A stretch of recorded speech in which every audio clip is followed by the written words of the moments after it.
যেই লোকটা এখানে চটপটি বিক্রি করে ওই লোকটাকে যদি বলেন এই চটপটিটা আপনি খান, উনি যদি বলে যে না এটা আমি খাবো না, আমি অন্য জায়গা থেকে চটপটি কিনে আইনা খাবো, ওই লোকের চটপটি কি আপনি কিনা খাবেন?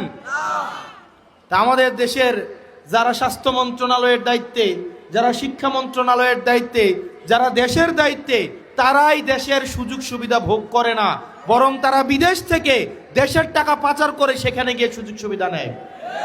এবং এটা জনগণের সাথে প্রতারণা করা, এটা জনগণের সাথে প্রতারণা করা।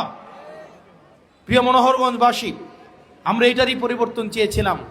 আমরা চেয়েছিলাম এমন একটা বাংলাদেশ, যে বাংলাদেশে একটা সন্তান যখন ভূমিষ্ঠ হবে সেই জায়গা থেকে সে তার অধিকার বুঝে পাবে।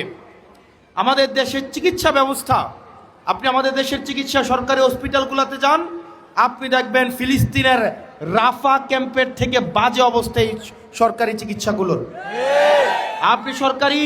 আপনি প্রতিষ্ঠানগুলোতে যান, শিক্ষা প্রতিষ্ঠানগুলোতে যান, সেখানে দেখবেন সেই স্কুলের প্রধান শিক্ষকের ছেলেকে ওই স্কুলে পড়ায় না, সেই এলাকার ইউনুর ছেলেকে স্কুলে পড়ায় না, ডিসির ছেলেকে ঢাকা রেখে পড়াশোনা করায়, আমলাদের ছেলে মেয়েদেরকে বিদেশে রেখে পড়াশোনা করায়।